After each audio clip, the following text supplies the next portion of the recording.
afternoon. પ્રશ્ન કોનો છે? તમે જ પૂછો ને, આમાં લખીને ક્યાં આપો મને? તમને જોઉં તો કંઈક ખબર પડે મને.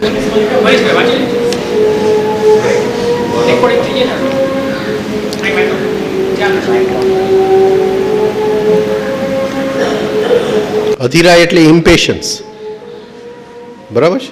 એટલે શું પ્રશ્ન શું છે?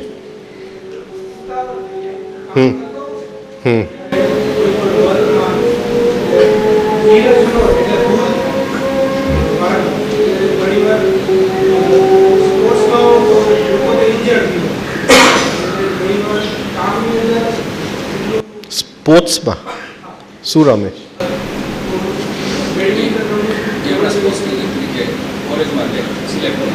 અચ્છા,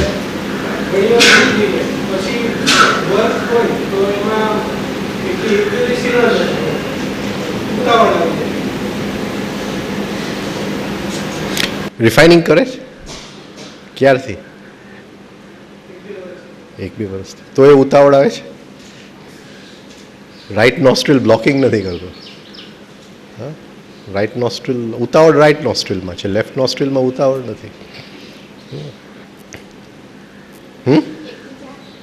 હા, 1 થી 4 કરો. વધારે કરવું છે? આખો દિવસ કરીએ.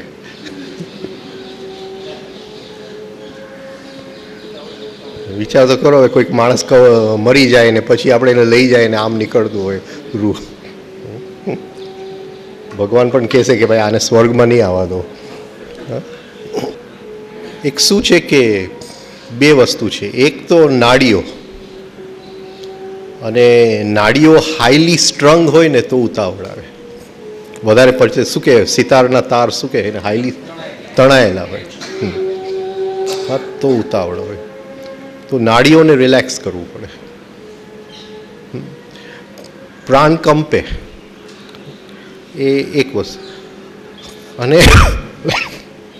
અને ક્યાંક સબકોન્શિયસમાં અનફુલફિલ્ડ ડિઝાયર્સ હોય. શું કે એને ઇંગ્લિશમાં ફ્રસ્ટ્રેશન કે કંઈક આપણે મેળવવા માંગતા હતા અને થયું નહીં. એટલે આ 2 વસ્તુથી ઉતાવળ આવે. અમે એક રૂલ કહીએ કે કંઈ પણ કરવું હોય ને 5 મિનિટ રૂલ. એટલે બહુ ઈચ્છા થાય ને કંઈક કરવાનું,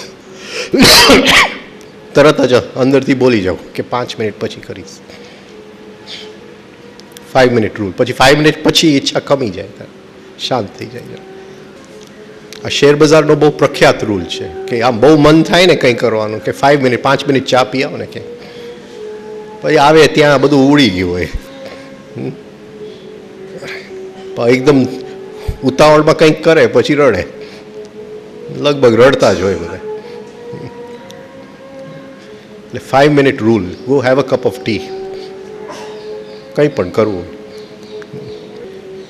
પણ ડેફિનેટલી નાડીઝ આર હાઈલી સ્ટ્રંગ, તણાયેલા, અને એ એક જાતની વીકનેસ છે. We can't relax. અને રિલેક્સેશન જે છે એ આર્ટ છે. એટલે you have to practise to relax. આમ બધાય રિલેક્સ ન થઈ શકે. ઘણા લોકોને રજા હોય ને તે દિવસે એને વધારે ટેન્શન ચડે કે શું કરવું. અમારે છે અહીંયા 1-2 બેંકવાળા, એ રજાના દિવસે વધારે ટેન્શન છે. 25 માઇલ ચાલી આવવું પડે, બાકી ઠેકાણે ના આવે મગજ.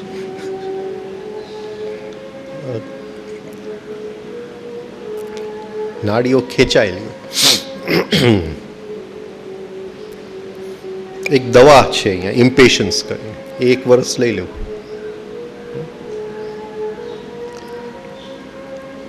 પણ પ્રોબ્લેમને સોલ્વ ન કરવો, આપણી જાતને ઉપર જોવું.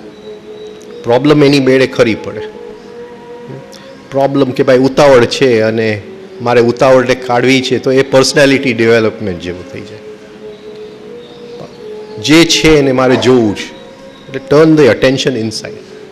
ઉતાવળ છે તો ઉતાવળ, જસ્ટ એક્સેપ્ટ ઇટ અને સ્ટાર્ટ ઓબ્ઝર્વિંગ. અને એ ઓબ્ઝર્વેશનના લાઇટમાં ઉતાવળ એની મેળે શાંત થઈ જશે. પછી ઘણા લોકો અમારા હોય અહીંયા, એને ઉતાવળ શું છે એ જ ખબર ન હોય. ગાડીનો ગિયર બદલાવે તો ત્યાં તો ગાડી 10 ઘડી પાછળ વહી ગઈ હોય. હિલ સ્ટેશનમાં જ જીવતા હોય. બહુ મોટી વસ્તુ નથી. ઓબ્ઝર્વેશનથી બધું સરખું થઈ જાય છે. એની મેળે અંદર બધું ઓર્ડર આવી જાય છે. હા બોલો ને, કોનો?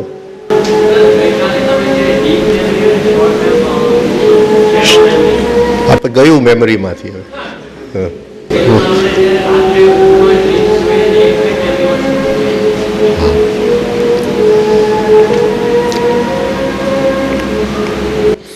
આપણે 4 બ્રેઇન છે. હા, બ્રેઇન નંબર 1 એટલે ISM, બ્રેઇન નંબર 2 એટલે મેમરી કે 3 એટલે મેમરી? હવે આ જરા બધા, કારણ કે તાવડિયાજીના જૂના બુક્સમાં 2 મેમરી છે અને નવા બુક્સમાં 3 મેમરી છે. એને કેમ વચ્ચે નોટિફિકેશન બધું બદલાવી નાખ્યું. હા, એટલે એ જરા ભૂલ સુધારી લેજો. હા, એટલે બ્રેઇન નંબર 1 ISM, કર્મનો ક્ષેત્ર. બ્રેઇન નંબર 2 મેમરી કે 3 મેમરી, અને બ્રેઇન નંબર 3 અને બ્રેઇન નંબર 4 એટલે યુનિવર્સલ માઇન્ડ અને ડિવાઇન સેન્ટર. આટલા એને 4 ભાગ પાડ્યા છે. હવે રાતે આપણે સૂઈ જાય અને જે શરૂઆતના ડ્રીમ્સ આવે એ શેલો મેમરીમાંથી આવે. એટલે આખા દિવસમાં જે કચરો ભેગો થયો હોય એ બધું કાઢી નાખીએ આપણે. હવે જેમ રાતે પ્રવેશ કરીએ ડ્રીમ્સની અંદર, સ્પેશિયલી જ્યારે રાઈટ સાઈડ આપણે સૂઈ જાય અને વહેલી સવાર પડવાનું ચાલુ થાય, ત્યારે બ્રેઇન નંબર 2B એટલે ડીપ મેમરીમાં પ્રવેશ કરીએ. એટલે શરૂઆતના ડ્રીમ્સ બધા શેલો મેમરીમાંથી આવે. પછી બ્રેઇન નંબર 2 એટલે ડીપ મેમરી.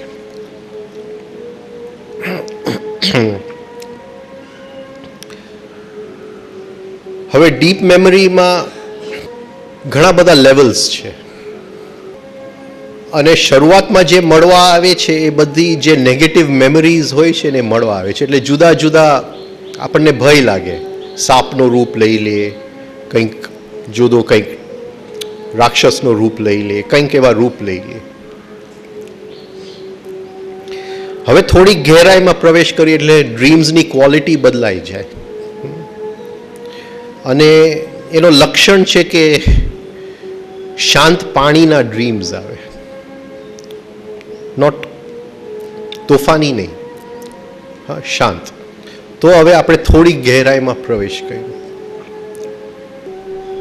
હવે જો ડ્રીમમાં પ્રેક્ટિસ કરીએ તો આનાથી ગહેરાઈમાં જવાય ડ્રીમ્સની અંદર અને થોડીક સ્થિરતા આવે એ ડીપ મેમરીમાં. તો એક પોઈન્ટે યુનિવર્સલ માઇન્ડમાં આપણે પ્રવેશ કરી શકીએ. એટલે બ્રેઇન નંબર 3, ભગવાનનું મન, યુનિવર્સલ માઇન્ડ. હવે ડીપ મેમરી અને યુનિવર્સલ માઇન્ડમાં ફરક શું? ડીપ મેમરીમાં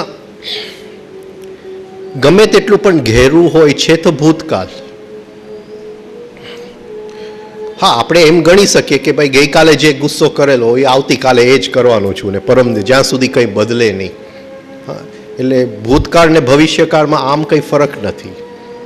એટલે ભૂતકાળના આધારે ભવિષ્યકાળનું આપણે નક્કી કરી શકીએ. પણ જેવું યુનિવર્સલ માઇન્ડમાં પ્રવેશ કરીએ તો જેમ ફ્યુચર આપણે પાસ્ટમાં જઈ શકીએ એમ ફ્યુચરમાં આપણાથી જવાય. પણ આની માટે બહુ જ અત્યંત પ્રેક્ટિસ જોઈએ અને તો ટાઈમ એકદમ કોમ્પ્રેસ થઈ જાય, પાસ્ટ અને ફ્યુચર આમ એકદમ નજીક આવી જાય અને એ ફ્યુચરમાં જઈ અને આપણે પાછા આવી શકીએ. તો રાતના ડ્રીમ્સ એટલે પહેલાં શેલો મેમરીના ડ્રીમ્સ ચાલુ થાય, ડીપ મેમરીના ડ્રીમ્સ ચાલુ થાય, અને કોઈ વખતે આપણે યુનિવર્સલ માઇન્ડમાં પ્રવેશ કરીએ પણ બોડીનું એક સેલ્ફ પ્રોટેક્ટિંગ મિકેનિઝમ હોય, એટલે જેવું પ્રવેશ કરીએ એટલે પાછા આપણે પડીએ. એટલે ઘણીવાર રાતે એવું લાગે કે આપણે પડ્યા ક્યાંય ડ્રીમની અંદર. એટલે નોર્મલી આપણને ત્યાં જવા માટે છૂટ નથી. જે ડીપ મેમરી ખુલે છે એના એ અમુક લક્ષણ છે કે તાલી પાડે કોઈ, રાઈટ? તાલી તો કોઈ પાડ્યું જ નથી, છતાંય ક્યાંક સાંભળ્યું કે કોઈ કે તાલી પાડ્યું કે દરવાજો બંધ. હકીકતે કંઈ થયું જ નથી, જે છે અંદર છે. અવાજ પણ નથી થયો, પણ અવાજનો ભાસ થયો કે જોરથી કોઈ તાલી પાડ્યું, રાઈટ? તો એ બ્રેનની અંદર આપણે ગયા અને પાછા આવ્યા. એટલે આપણે જાગી જાય સપનામાંથી. હકીકતે કંઈ નથી, પણ કંઈક અંદર આપણે ગહેરાઈમાં ગયા, જ સહન ન થયું, આપણી સ્થિતિ નથી, એટલે પાછી આવવું પડ્યું. તો શેલો મેમરી, અભ્યાસ કરીએ તો ડીપ મેમરી. ડીપ મેમરીમાં તો આમે આપણે વહેલી સવારે જતા હોય છે, સ્પેશિયલી રાઈટ સાઈડ સૂતા હોય, પણ અભ્યાસથી ઘણી ગહેરાઈમાં જવાય ડીપ મેમરી. અને વધારે અભ્યાસથી યુનિવર્સલ માઇન્ડ. યુનિવર્સલ માઇન્ડમાં બે વસ્તુ, ફ્યુચરમાં એ જવાય અને હરેક પ્રશ્નનો જવાબ ત્યાં હાજર જ હોય. હાજર હોય, અનુભૂતિ તરીકે હાજર હોય. એવું નહીં કે કોઈક આપણા જવાબ આપણને, અનુભૂતિ તરીકે જ હાજર હોય. એ તમારું જ્ઞાન જ બની જાય યુનિવર્સલ માઇન્ડની અંદર. એટલે એ તમારું બની જાય, કોઈક બીજાનું જ્ઞાન ન હોય. It's yours. હવે સાતત્ય રહ્યું આપણું ડ્રીમ્સની અંદર, પ્રેક્ટિસની અંદર આપણું સાતત્ય રહ્યું તો બની શકે કોઈકની અંદર કે બ્રેઇન નંબર 4 એટલે ડિવાઇન સેન્ટર ખુલી ગયું. હવે આ બધાય બ્રેઇન્સની અંદર જે આપણે પ્રવેશ કરવો પડે એ આપણે એફર્ટ કરવું પડે એની અંદર. એટલે નિંદ્રાની અંદર આપણે એફર્ટ કરીએ અને જુદી જુદી નિંદ્રાના જુદા જુદા જે આયામ છે એમાં આપણે જેમ સ્પેસશિપ જાતું હોય સ્પેસની અંદર, હા, એમ આપણા જ સ્પેસ એટલે આને ચિત્ત આકાશ, એ ચિત્ત આકાશની અંદર આપણે ગહેરાઈમાં અને ગહેરાઈમાં પ્રવેશ કરતા જાય. પણ જેવું બ્રેઇન નંબર 4માં જાય ત્યાં સત છે, અને સત એટલે એનું પોતાનું ખેંચાણ છે, એનું પોતાનું ક્ષેત્ર છે. એટલે એ જે આપણે મહેનત કરવી પડતી હતી હવે મહેનત નથી કરવું પડતું, એ ઓટોમેટિકલી આપણને ખેંચી લે છે. એ સત આપણને મળવા માંગે છે, કારણ કે ત્યાં સાયલન્ટ એરિયામાં ડિવાઇન ફ્રેગમેન્ટ પડેલો છે, આપણું આત્મતત્વ ત્યાં પડેલું છે. એ એનું ક્ષેત્ર છે, એ બ્રેઇન નંબર 4. અને એના ક્ષેત્રમાં કોઈ પણ પ્રયાસ ન ચાલે, એ આપણને બોલાવે. એટલે 3 બ્રેઇન સુધી આપણે પ્રયાસ કરવો પડે, અને ચોથા બ્રેઇનની અંદર પ્રવેશ કરીએ એટલે આ પ્રયાસ છૂટી જાય, એ આપણી માટે પ્રયાસ કરે, એ આપણને ખેંચે.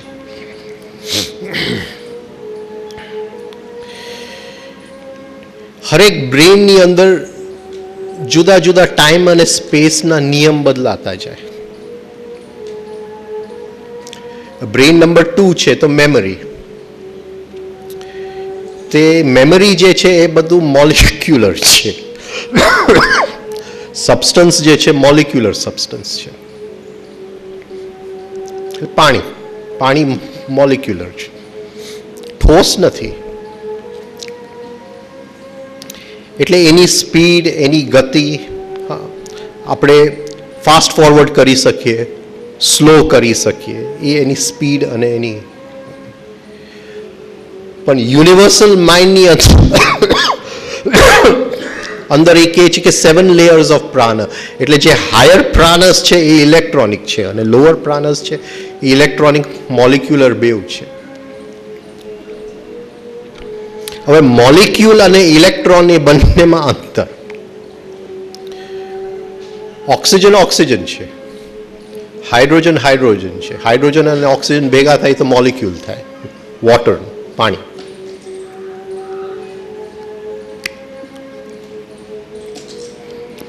એટલે મોલિક્યુલર દુનિયાની અંદર સેપરેશન છે, ઇન્ડિવિજ્યુઅલ આઈડેન્ટિટી છે. હું તમને ઓળખું, તમારું નામ શું? ઋત્વેજ. એટલે તું ઋત્વેજ, હું રાજન, રાઈટ? આપણે બે અલગ થઈ ગયા, કારણ કે ઓક્સિજન ઓક્સિજન છે, હાઇડ્રોજન હાઇડ્રોજન છે. બેવની અલગ આઈડેન્ટિટી છે. પણ જેવું ઇલેક્ટ્રોનિક દુનિયામાં આપણે પ્રવેશ કરીએ છીએ, આઈડેન્ટિટી ગુમ થઈ જાય છે. કારણ કે ઓક્સિજન એટલે 16 ઇલેક્ટ્રોન અને હાઇડ્રોજન એટલે 1 ઇલેક્ટ્રોન. એટલે આઈડેન્ટિટી નીકળી જાય છે, ખલાસ થઈ જાય છે ત્યાં. હવે કોને શું કહેવું? એટલે એ યુનિવર્સલ માઇન્ડની અંદર પછી બધું હવે ઓગળતું જાય છે, વનનેસ. તાવડે હજી આને આઇસોલેટેડ યુનિટી, હવે બધું યુનિફાય થતું જાય છે. કોનું ઇલેક્ટ્રોન કયું ખબર નથી.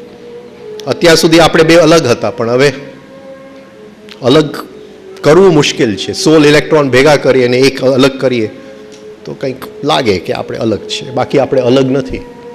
હવે બધું ડિઝોલ્વ થવા માંડ્યું એની અંદર. એટલે આઈડેન્ટિટીઝ ગેટ લોસ્ટ. એ ડ્રીમ સ્પેસની ઇટ્સ ઇમ્પોસિબલ. હા, એનું કોઈ વર્ણન ન કરી શકે, કારણ કે ત્યાં કોઈ સીનરી નથી જોવા માટે. જ્યાં સુધી મોલિક્યુલર છે, સીનરી છે, આપણે કહી શકીએ કે આ તારાઓ છે, આ બ્રહ્માંડ છે, આ. પણ હવે જ્યાં બધું એક જ છે, ઇલેક્ટ્રોનિક જ છે, પણ પ્રકાશમય છે. હા, પ્રકાશમય છે. પણ એ પ્રકાશ અને આ પ્રકાશ જુદો. આ ફિઝિકલ પ્રકાશ, એ કંઈક જુદા આયામનો પ્રકાશ છે. આ પ્રકાશ મટીરિયલ છે. એ પ્રકાશ પણ આપણે કહી શકીએ કે મટીરિયલ છે, પણ બહુ સૂક્ષ્મ મટીરિયલ છે.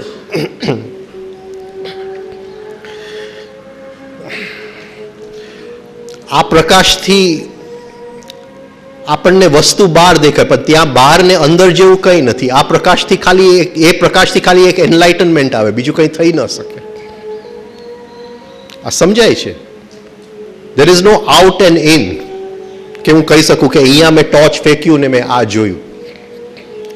ગંગાનો સ્ત્રોત અને ગંગાનો છેડો, ગંગાસાગર અને ગૌમુખ બે એક થઈ ગયા. હવે કયું કોને કેવું ખબર નથી.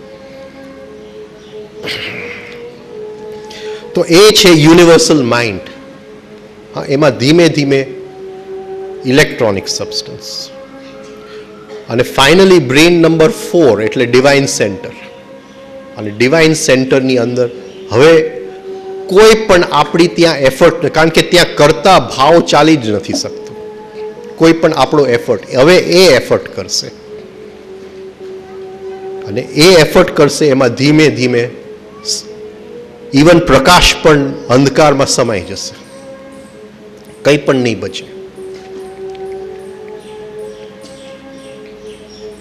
બરાબર છે? એટલે ટીવીનું સ્ક્રીન છે, એક પિક્ચરનું સ્ક્રીન છે, પણ પ્રોજેક્ટરની લાઇટ પડે તો સ્ક્રીન પડે. પણ હવે લાઇટ નથી. સ્ક્રીન તો હંમેશા હતું જ, એ ક્યાંય જાતું નથી. પણ હવે લાઇટ નીકળી ગઈ, હવે ખાલી સ્ક્રીન જ છે, બધું સમાઈ ગયું અંદર. એટલે એ ડિવાઇન સેન્ટર. અને એનું લક્ષણ છે કે એ જેવું થવા માંડે આપણે આપણા યોગની અંદર એ સ્થિતિમાં પહોંચવા, એટલે આ બધું પણ સપનું થવા માંડે.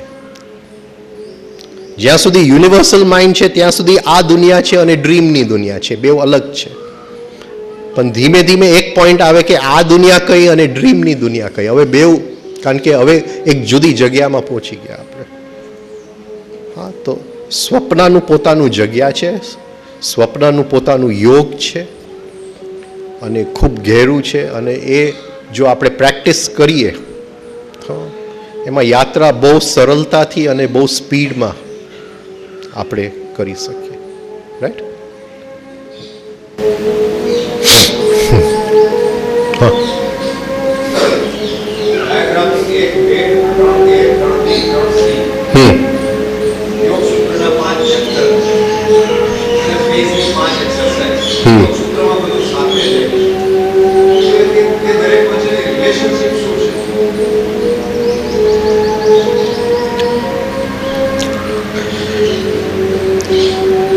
ડાયાગ્રામ 1 એટલે ડાયાગ્રામ 2 મિક્સ, ડાયાગ્રામ 3 3B,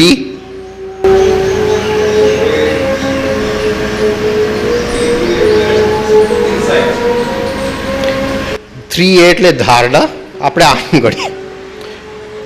1 એટલે 2482, 2 એટલે 5221, 3A એટલે ધારણા, 3B એટલે ધ્યાન અને 3C એટલે સમાધિ. આ રીતે રિલેશન છે.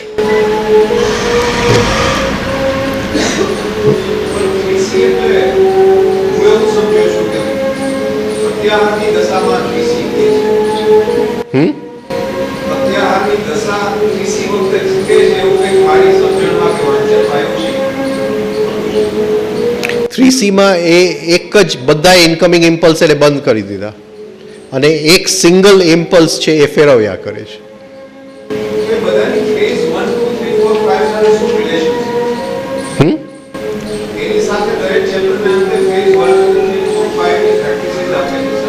હા, આ ડાયાગ્રામ્સમાં ફેઝ 1માં શું ફરક પડ્યો, ફેઝ 2માં શું ફરક પડ્યો? તો ફેઝ 1માં એક એ છે કે જે ઇન્કમિંગ ઇમ્પલ્સ આવે છે એમાંથી ક્રૂડ સેક્સ એનર્જી બને છે. એને કીધું third grade energy of essence of consciousness, right? એ સેક્સ એનર્જી કઈ રીતે બને છે? એની ઉપર શ્વાસનો ધક્કો લાગે છે તો બને છે. હવે ડાયાગ્રામ 2 ની અંદર second grade energy of essence of consciousness. હવે આની માટે આ બધું લો ઓફ ઓક્ટેવ્સ મારે સમજાવો કઈ કઈ એનર્જી કઈ છે. ફર્સ્ટ ગ્રેડ એટલે SI12, પછી સેકન્ડ ગ્રેડમાં હા સેક્સ એનર્જી બદલાઈ ગઈ, ઇમોશનલ એનર્જી બદલાઈ ગઈ, ઇન્ટેલેક્ચ્યુઅલ એનર્જી બદલાઈ, એટલે એ કઈ કઈ બને છે એ લો ઓફ ઓક્ટેવ્સ પ્રમાણે એને લીધું છે આ બધું. એટલે એ બધું ખોલવું પડે, જરા અઘરું છે પણ અપગ્રેડેશન ઓફ એનર્જી છે, ઇન્ટેલેક્ચ્યુઅલ, ઇમોશનલ, સેક્સ. અને ડાયાગ્રામ 3માં જે ગુરજેફ કહે છે ફર્સ્ટ કોન્શિયસ શોક, MI12, ત્યાં સુધી એ આપણને લઈ જાય છે. પછી B અને C, સેકન્ડ કોન્શિયસ શોક.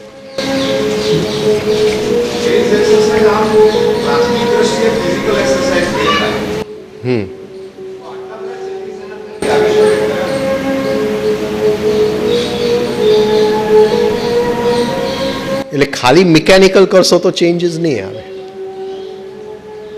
કારણ કે તમારે સાયકિક પણ કરવું પડે. એટલે સપોઝિંગ તમે આમ બેઠા છો અને સાયકિક જો ફેરવી શકો અને એની ટેકનિક છે ફેરવવાની, તો ફેઝ 5 થઈ શકશે ને, બાકી ફેઝ 5 કેવી રીતે કરશો, રાઈટ? એટલે એકચ્યુઅલી એક જ ફેઝ છે, ફેઝ નંબર 5. આ બધું પ્રેલિમિનરી છે ત્યાં સુધી પહોંચવા માટે, એ બધું સાયકિક છે.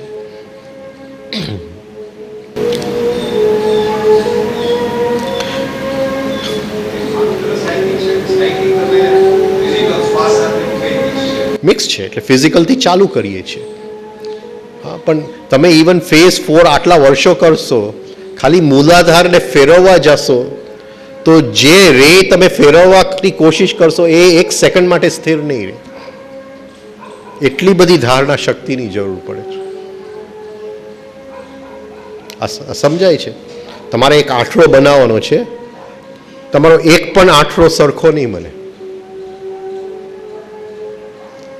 તમારો શું, મારો એ સમજાય છે? અતિશય પ્રેક્ટિસ માંગી લે છે. જસ્ટ એ આંઠડો બનાવવાનો અતિશય પ્રેક્ટિસ માંગી, just to draw the figure 8. એ સ્થિરતા જ નથી આવતી એની અંદર, સિમેટ્રી નથી આવતી, બહુ અભ્યાસ માંગી લે છે. એટલે આમ છે 5 ડાયાગ્રામની અંદર, પણ ખાલી ફિગર ઓફ 8માં ઇવન 1 યર ઓછું પડે છે જો રેગ્યુલર પ્રેક્ટિસ કરીએ તો. ખાલી ફિગર ઓફ 8માં સાહેબ રિટાયર થયા છે એટલે એને ફેઝ 1, 2, 3, 4, 5 બધા સાથે કરવા છે.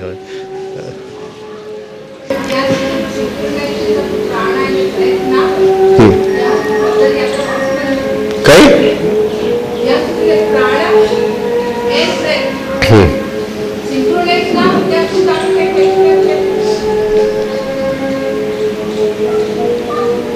બ્રીધિંગ એટલીસ્ટ 15થી 18 કલાક ચાલવું જોઈએ વિથ વેરી મિનિમલ એફર્ટ.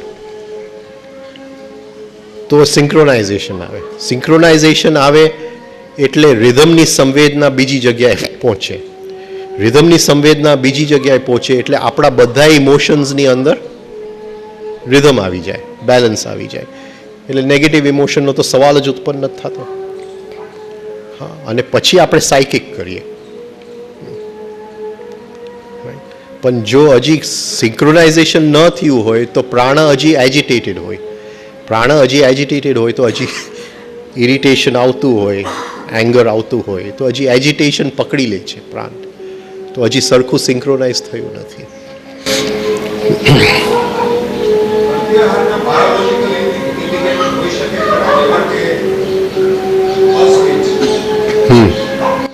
હા, સાહેબે લખ્યું છે ને.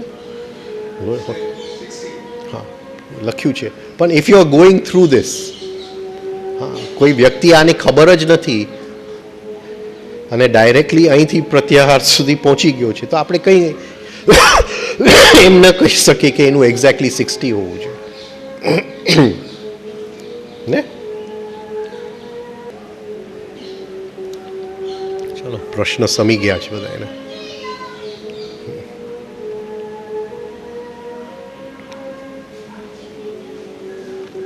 હાજી, સાયકિક નેચર. હા, સાયકિક નેચર. તમે જ કાલે પ્રશ્ન પૂછેલું.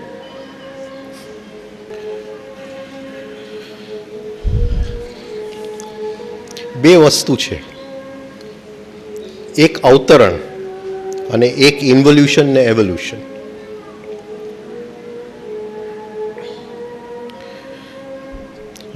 આપણને જે કંઈ મળ્યું છે એ એવોલ્યુશનમાંથી મળેલું છે.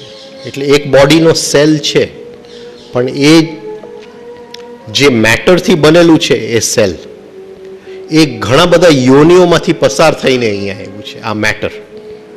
એટલે એ બધા યોનિઓનું એની અંદર સ્મૃતિ પડેલું છે. આ સમજાય છે. અંદર જે ડિવાઇન ફ્રેગમેન્ટ છે એનું અવતરણ થયું છે. એટલે કંઈક નીચેથી ઉપર આવ્યું છે અને કંઈક ઉપરથી એને મળવા આવ્યું છે અને બેઉ ભેગા થઈ ગયા છે. બેઉને ગોઠવી દીધા છે. બેઉને ગોઠવી દીધા છે. હવે જે નીચેથી આવ્યું છે એને પાછું નીચે જવું છે અને જે ઉપરથી આવ્યું છે એને પાછું ઉપર જવું છે અને અહીંયા ગોટાળો છે બધો. આ સમજાય છે. હવે બીજું બધું નીચેથી આવ્યું છે. વનસ્પતિ સૃષ્ટિ, પ્રાણી સૃષ્ટિ, આઈસ એજ, રેપ્ટાઇલ્સ, ડાયનોસોર, રાઈટ. અને આ બેઉ ભેગા છે અને આ બેઉ ભેગા જે ક્ષેત્રની અંદર છે એને સાયકિક નેચર કહેવામાં આવે છે. મન, સાયકિક નેચર એટલે મન. એટલે એ સાયકિક નેચરના બે ખેંચાણ છે. એક ઉપર તરફ, પણ એ નાનું પાર્ટી છે. પોલિટિકલ પાર્ટી જરા શું કહેવાય, હા, નબળું છે. ભાજપ જેવી કામકાજ છે. અને એક નીચે તરફ ખેંચે છે. એ મેજોરિટીમાં છે. પાર્લામેન્ટ એની પાસે છે.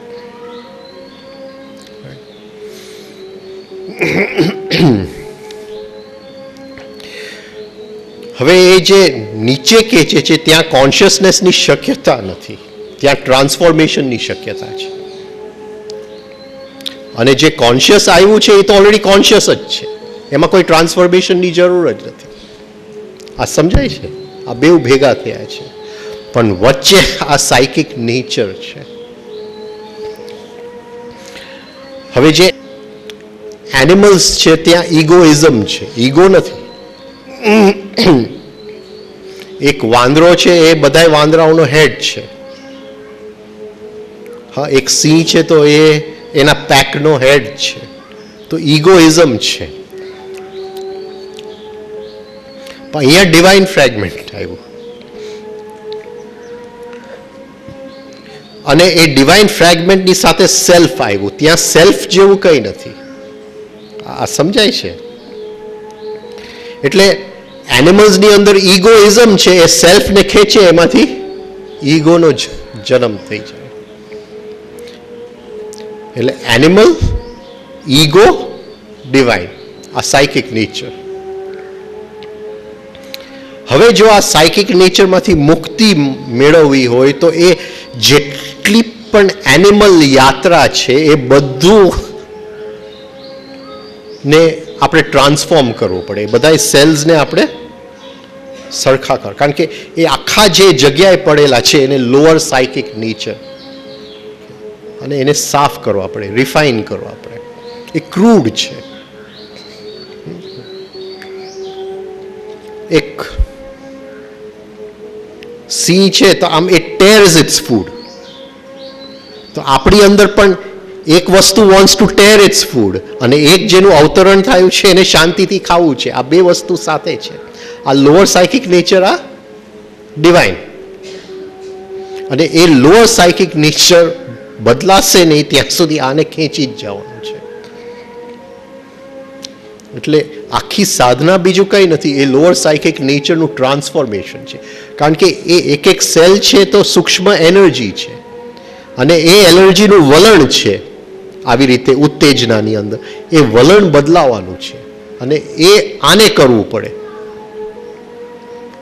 કોન્શિયસ એફર્ટ, જે સેલ્ફ, જે એના થકી જે સેલ્ફ બન્યો છે એ સેલ્ફને કરવું પડે. તો એમાંથી મુક્તિ મળે, તો ફરીથી ઓલો મુક્ત થઈ જાય. પણ એ બંધારણ જે છે એ સાયકિક નેચરનું બંધારણ છે. સાધના બીજું કંઈ નથી, just to change the psychic nature. મન એને કહે. હવે પકડાય છે કંઈ? એટલે એનિમલ ઇન્ટેન્સિટીઝ એને તાવડીએ, અને એ બધું પશુમાંથી આવ્યું છે. આપણને ખ્યાલ જ નથી, હર ક્ષણે આપણે એક એનિમલ છીએ, આપણને ખ્યાલમાં નથી આવતો. આપણે જાય ને ઝૂમાં જાઓ, ગયા છો?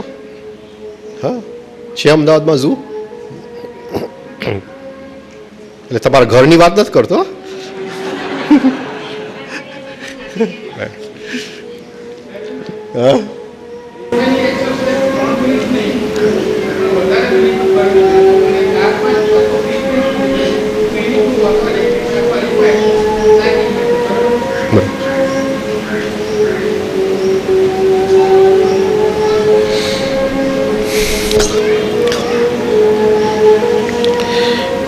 હા, સમજાય છે?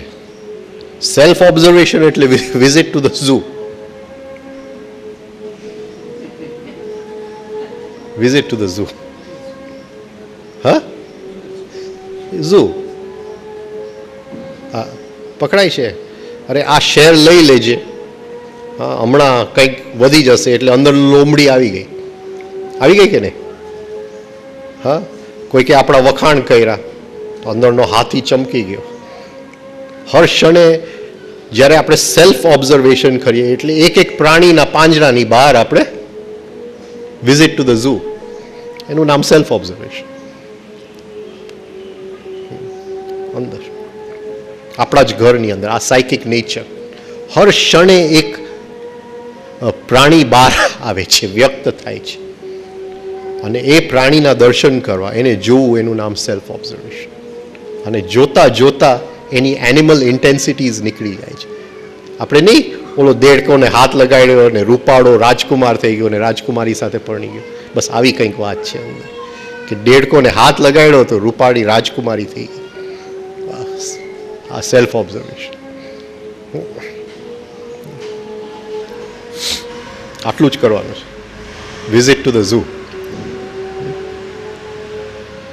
એક ઇંગ્લિશ ચોપડી છે, my family and other animals. બહુ સુંદર ચોપડી છે. My family and other animals, એટલે આપણે તો આવી ગયા એની અંદર. બહુ જ સરસ ચોપડી છે. હા, ને મારી પાસે અહીંયા નથી, અમે નાના હતા ત્યારે સ્કૂલમાં અમને ભણવામાં ચાલતું. જેરલ્ડ ડરલ, અને અદ્ભુત ચોપડી છે. પછી એની બીજી ચોપડી છે, એનું નામ છે birds, Beast and relatives. Birds એટલે પંખડી, બીસ્ટ ને શું કહેશું? પશુઓ. પશુઓ, બીસ્ટ એટલે પશુઓ ને ખતરનાક પશુઓ. હા, પશુઓ, ખતરનાક પશુઓ અને મારા સગા સંબંધીઓ. Birds, Beast and relatives. આખી વાત સાયકિક નેચરની છે, આખી psychic nature. Refine, refine, refine. Psychic, refine the energies. ખેંચી જ જાય છે આપણને, ખેંચી જ જાય છે. લોભમાં ખેંચી જાય, ખાવા પીવાની ભૂખમાં ખેંચી જાય. જેમ થોડી ગહેરાઈમાં જાઓ તો સાયકિક ભૂખો છે અંદર, અને એ ફિઝિકલ ભૂખો કરતાં ખતરનાક છે. કોઈકે નીચે ઉતારવાનું ભૂખ છે. આપ કંઈક મજા આવે અંદર, કોઈકની ઉપર રિવેન્જ લીધું તો કેવું આમ અંદર સ્વાદ આવી જાય, આમ સરખો કર્યો કોઈકને. આ બધી સાયકિક ભૂખો છે અંદર. આખું સાયકિક નેચરનો પ્રદેશ છે, અને એ રાતોરાત થઈ ન શકે. એટલે એક તાવડિયાજી કે વ્હાઇટ હોટ હીટ. કારણ કે કરોડો વર્ષની પ્રકૃતિની યાત્રા આપણે એક જન્મમાં સરખી કરવી છે, અને એ સ્થિતિ સુધી લઈ આવતા પ્રકૃતિને કેટલી વાર લાગી ગઈ. અને એ રિવર્સમાં આપણે કરવું છે બધું, એ યાત્રા. અને only one life we have. બહુ મહેનત કરવી પડે.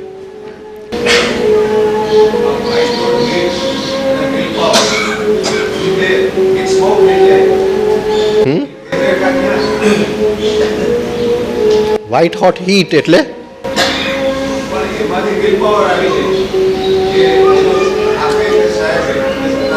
લગન પહેલા વ્હાઇટ હોટ હીટ લવ, અને લગન પછી વિલ પાવર. ચલાવો ગાડો. લગન નહીં કરવું તો વ્હાઇટ હોટ હીટ રહેશે.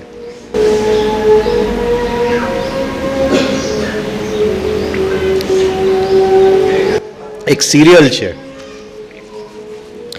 સિરિયલનું નામ છે 2.5 Men. એમાં એક કેરેક્ટર છે ચાર્લી.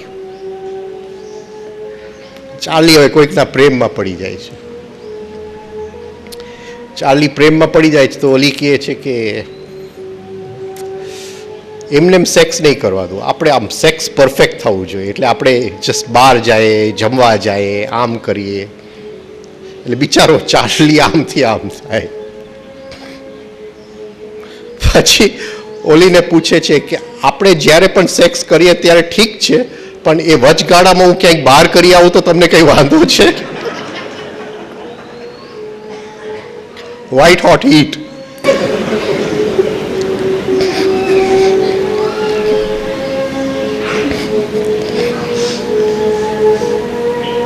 એટલે ન થયું હોય ને ત્યાં સુધી વ્હાઇટ હોટ હીટ, પછી મનોબલ. હવે એ સ્થિતિ કેમ જાળવી રાખી તમે સમજાવજો. વેલ્યુ, વેલ્યુ ઉપર છે, how much we value it. અને બહુ અઘરું છે, કારણ કે આઈઝ એટલા બધા શિફ્ટિંગ છે ને અંદર. એકને વેલ્યુ છે, બીજાને નથી. કંઈક બીજાની વેલ્યુ આપી જાય છે. તમે જ ગણતરી કરજો. આજે તમે રિટાયર થયા, હવે 1 વર્ષ પછી તમે ગણતરી કરજો કેટલા કલાક તમે આપ્યા, એટલે ખબર પડશે વ્હાઇટ હોટ હીટ કેટલી હતી.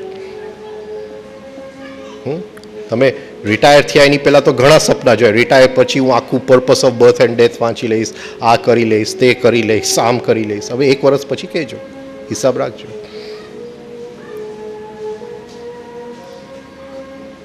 સપનાની અંદર સેકન્ડ ફોર્સ નથી, તમગુણ નથી સપનાની અંદર, ખાલી રજગુણ છે. અરે ઈચ્છા કરો ને કરતા જ જાઓ, એમાં કોઈ અડચણ આવતું નથી. ડે ડ્રીમિંગમાં જલસા છે. ઈચ્છા પર ઈચ્છા, ને ઈચ્છાની પૂર્તિ, એમાં કોઈ આડું અડચણ જ આવતું નથી. આમ આપણે લગ્ન કરીએ તો પત્ની બુઢી થઈ જાય, પણ ડે ડ્રીમિંગમાં એ જુવાન ને જુવાન થતી જ જાય. એટલે રિયાલિટી અને ડે ડ્રીમિંગ જુદું હોય. હવે તમે આવી ગયા, રિયાલિટી આવી ગયું. હવે જોઈ લો 1 વર્ષ પછી મને કહેજો કે આટલું મેં કરેલું. થતું નથી, કારણ કે હવે તમગુણ આવશે. કરવા જાશો એટલે પત્ની કહેશે કે આજે મને જરા થાક લાગે છે, આજે લ્યો આટલા પૈસા શાક બકાલું લેતા આવો.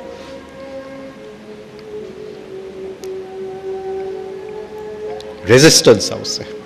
અને એ બધું હતું જ, પણ તે વખતે દેખાતું નથી. સેકન્ડ ફોર્સ હિડન છે, અને એમાંથી રસ્તો કાઢીને કરવું તો વેલ્યુ નીકળે. એટલે ઘણીવાર તાવડિયાજી કહેતા કે એક જણા પાસે આખો દિવસ કરવાનો છે ને એ કંઈ નથી કરતો, પણ જેને સવારે જોબમાં જવું પડે છે, રાતના બિલ્સ ભરવા પડે છે, ટ્રેનમાં આવ જાવ કરે છે, એનું બધું રેગ્યુલર ચાલે છે, કારણ કે એને ખબર છે કે આટલા ટાઈમમાંથી આટલો જ ટાઈમ હું કાઢી શકું એમ છું. એટલે એ એનું કરી જ લે છે એટલા ટાઈમની અંદર. હવે મારી પાસે આખો દિવસ છે એટલે હું સવારે ઉઠીશ, હવે કરી આવ્યા, હવે ચલો ને 1 વાગે કરશું, જમતા પહેલા કરશું. હવે જમતા પહેલા મેં જોયું નહોતું ટીવીમાં કયું સિરિયલ ચાલતું હતું. હવે જમતા પહેલા ખ્યાલ આવ્યો કે 8 સિરિયલ ચાલે છે, અરે પછી હવે સાંજે કરશું. પણ મારો પોતાનો અનુભવ છે કે જે બોમ્બેમાં જે લોકો છે, જે આખો દિવસ ટ્રાવેલિંગ ટ્રેનમાં કરે છે, જોબમાં કૂટાય છે, ફેમિલીમાં કૂટાય છે, એ લોકોનું જેટલી રેગ્યુલારિટી છે મેં બીજે જોયું નથી. દે વેલ્યુ ઇટ. કારણ કે જ્યારે એક વસ્તુ કરવા માટે આપણી પાસે ટાઈમ જ નથી તો એનું વેલ્યુ આવે છે. આપણે આશ્રમમાં છે, આખો દિવસ કરવાનું જ છે, ધ્યાન જ કરવાનું, પણ ધ્યાન થતું જ નથી, કારણ કે એની વેલ્યુ નથી. એટલે ફેમિલી લાઈફ બહુ ઇમ્પોર્ટન્ટ છે, કૂટાવવું પડે. હવે લગ્ન જ ન કર્યા તો સેકન્ડ ફોર્સ આવતું જ નથી લાઈફની અંદર. સેકન્ડ ફોર્સ ન આવે તો કોઈ રેઝિસ્ટન્સ નથી આવતું. કોઈ રેઝિસ્ટન્સ નથી આવતું તો પછી જે યાત્રા થાય છે હવે નબળી યાત્રા થાય. રેઝિસ્ટન્સ જોઈએ.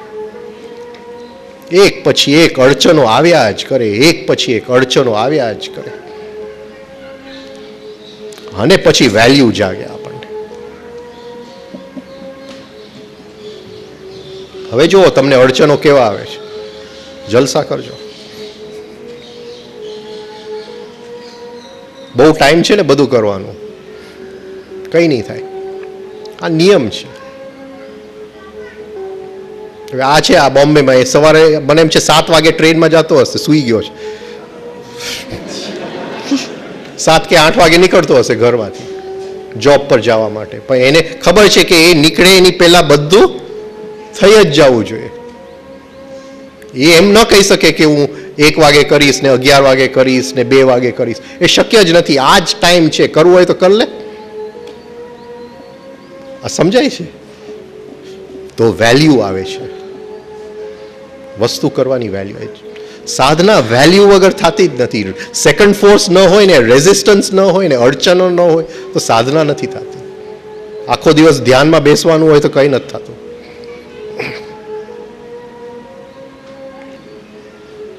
અને એ શાકભાજીના પૈસા હાથમાં પકડાય તો શાકભાજી લેવા જાજો, ટાઈમ તો બીજો જ કાઢવો પડશે. એમ નહીં કહેતા કે મારો ધ્યાનનો સમય છે અને રિફાઇનિંગનો સમય છે.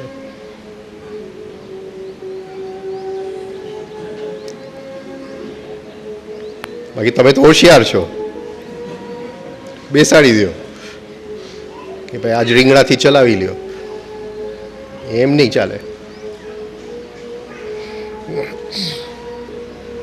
અને તમે જોશો કે તમે જ્યારે જોબ કરતા હતા અને વચ્ચેથી ટાઈમ કાઢી અને purpose of birth and death વાંચતા હતા, અને જોબ કરતા હતા અને ફરીથી ટાઈમ કાઢી અને રિફાઇનિંગ એક્સરસાઇઝ કરતા હતા, અને રિટાયરમેન્ટ પછી મને કહેજો. ખબર નથી આ દુનિયાના બધા રસ્તાઓ છે ને એવા આડા તેડા છે, કોઈ સીધો રસ્તો જ નથી દેખાતો અહીંયા. હા, જ્યાં ત્યાંથી અડચણો આવ્યા જ કરે. બોલો.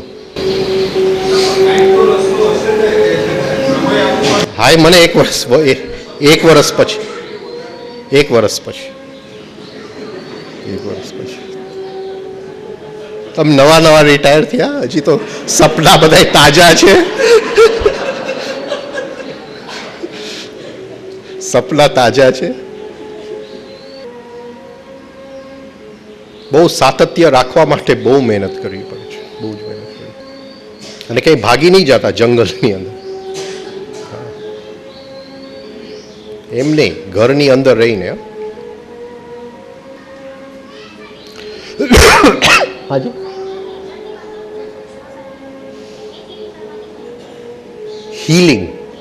healing of the psychic nature.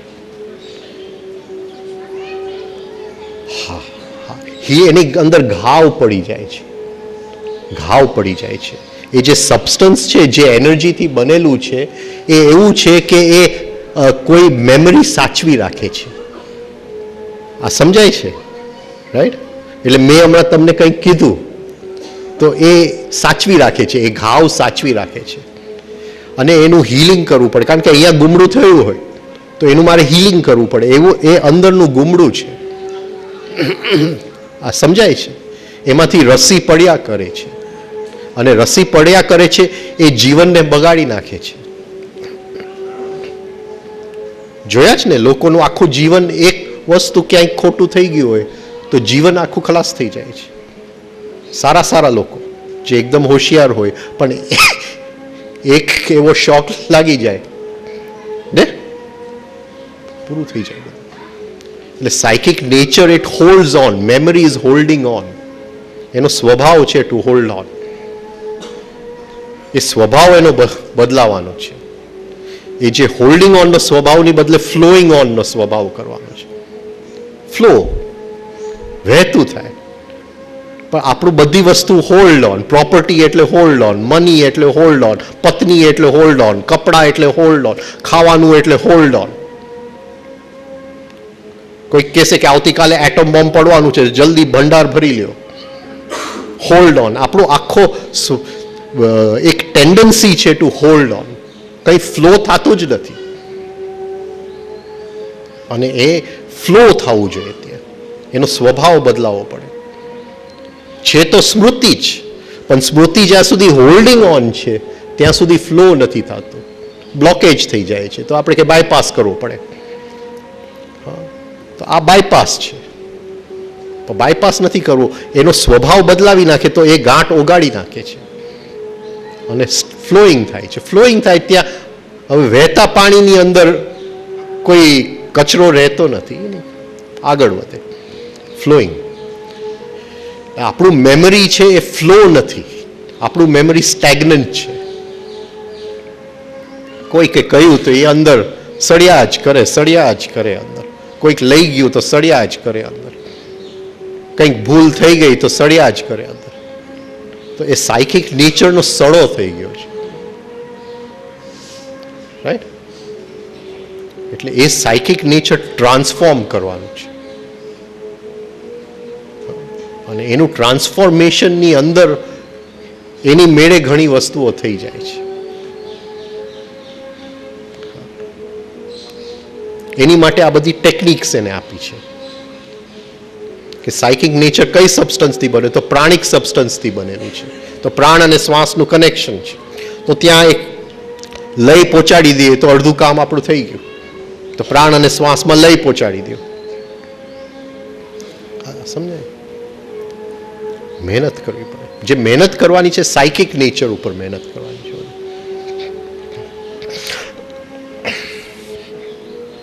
સમજાણું બરાબર? પછી એમ ઘરે નહીં જતા રહે કે હા કે ભાઈ શિબિરમાં તો ગઈ હતી ને કંઈ સમજાણું નહીં સાયકિક નેચર શું છે. રાઈટ? એ સાયકિક નેચર અને ભંડાર છે ત્યાં. એ જેવું ટ્રાન્સફોર્મ થઈ જાય છે એટલે રત્નોનું ભંડાર છે ત્યાં. ટ્રાન્સફોર્મ થવું છે. શેની? હા, એનું નામ મજીઠિયા સાહેબ છે. હા, ભલે બોલો. હા,